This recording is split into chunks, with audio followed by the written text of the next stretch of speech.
Je vous ai menti.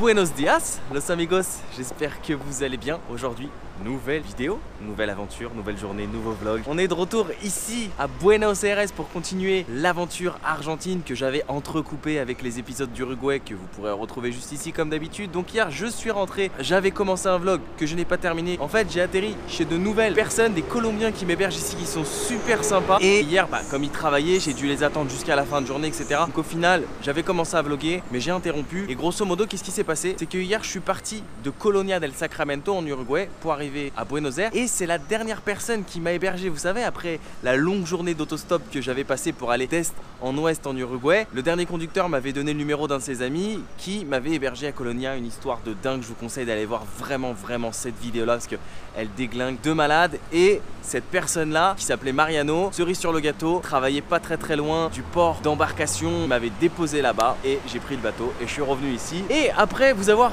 fait visiter le quartier de Boca et celui de San Telmo, vous vous souvenez dans les premiers vlogs Buenos Aires avec notre amie Michaela et notre ami Christian, et bah je vais vous emmener en mode quand un imprévu tout peut arriver, visiter avec moi de nouvelles parties ici de Buenos Aires. On va commencer par la Casa Rosada, siège du pouvoir exécutif ici en Argentine. On passera ensuite par l'obélisque pour aller au quartier de Palermo. Alors l'obélisque, c'est un peu comme celui de Paris en fait, place de la Concorde. C'est un obélisque très connu ici. Et comme le chemin pour aller à Palermo c'est quasiment le même, tu vois, il y a un micro détour on va dire. Je me suis dit bon, on va passer devant, c'est pas grave parce que moi j'adore marcher en voyage, vous le savez très bien, c'est le meilleur moyen de connaître une ville, c'est de marcher.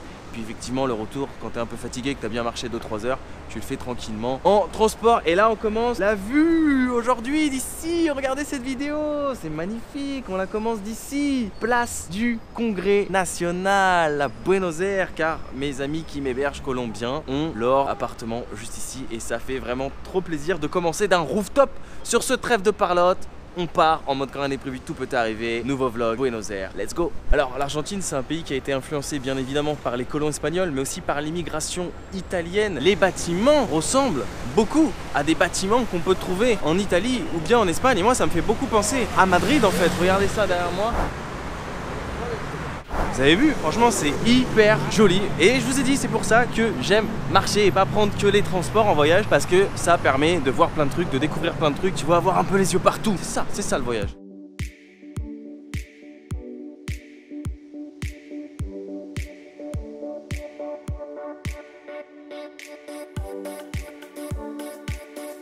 Et voilà, juste derrière moi, la Casa Rosada, comme je vous ai expliqué tout à l'heure, c'est là où siège le pouvoir exécutif argentin, dont le président argentin. Et je sais pas ce qui se passe en ce moment en Argentine, mais il y a des travaux partout. Dans plein d'endroits où je suis allé, c'était en travaux. Je sais pas si c'est un mec, tu vois, du gouvernement qui s'ennuie, il s'est dit, vous savez quoi les gars, en 2018, j'ai une putain d'idée.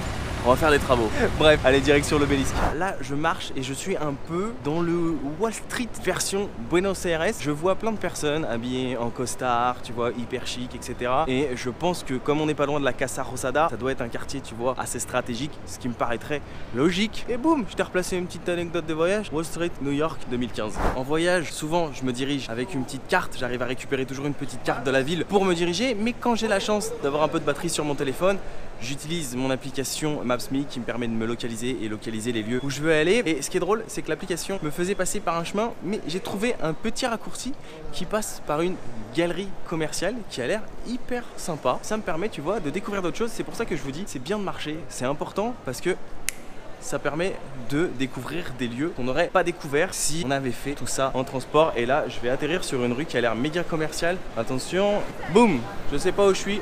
Lost in the city in Buenos Aires. Je devrais faire des vlogs en anglais moi. L'obélisque de Buenos Aires est juste là derrière moi, mais en marchant j'ai repéré un truc, c'est que le boulevard qui mène à l'obélisque, il y a des étoiles partout. C'est un peu, tu vois, le Hollywood Boulevard de Buenos Aires. Alors je sais pas si ce sont des noms de personnalités ici d'Argentine, Nelly Fernandez Tiscornia, mais c'est possible, je ne sais pas du tout, faudrait que je me renseigne. Et l'obélisque est juste derrière moi.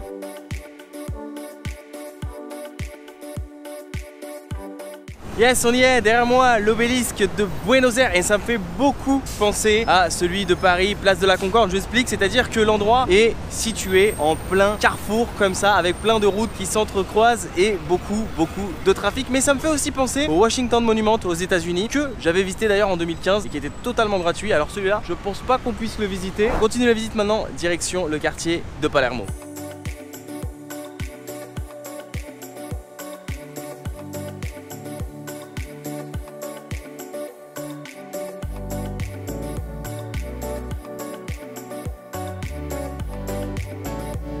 Alors là je me retrouve sur une place que je ne connais pas du tout, qui s'appelle Plaza Lavalle apparemment, et c'est très sympa et ça me fait beaucoup penser à la Plaza Independencia qu'on avait visité ensemble à Montevideo en Uruguay, avec les petits palmiers partout, les bâtiments, très sympa. Je suis bien arrivé dans le barrio, le quartier qui s'appelle Palermo. En revanche, Palermo, c'est grand. C'est comme si je vous disais, si un jour vous allez aux États-Unis, il faut aller visiter Brooklyn. Oui, Brooklyn, c'est grand. Qu'est-ce que je dois faire? Qu'est-ce que je dois voir? Bah là, c'est pareil. Le quartier de Palermo, il est grand. Et je savais pas vraiment où me diriger, où aller pour être au cœur du quartier. Donc j'ai demandé à des Argentins, ils m'ont dit, il faut que tu te rapproches de la Plaza Serrano, là-bas, tout droit. Mais déjà, rien que l'entrée du quartier, regardez, avec les petits bâtiments comme ça, colorés, c'est hyper joli. En fait, il paraît que Palermo, on l'appelle un peu le Soho de Buenos Aires. Soho, c'est un quartier de New York, hyper chic, hyper sympa. Donc là, je me dirige vers la Plaza Serrano. Et faut que je vous avoue aussi quelque chose que j'ai sur le cœur, ça peut plus rester à l'intérieur de moi. Les amis, je vous ai menti.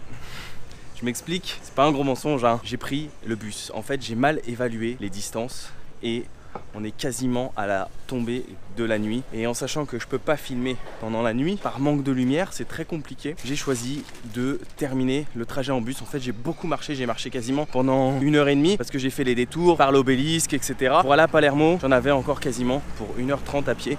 J'avais pas capté. Les gens ils me disaient dans la rue, non mais t'es fou, vas-y en collectif. Enfin, collectif c'est les bus ici. Et moi je disais non tranquille, je vais marcher et tout. Et je m'étais pas aperçu que en fait le trajet était hyper long. Donc j'ai choisi de terminer en bus, mais au moins je pourrais vous emmener avant la tombée de la nuit à Palermo.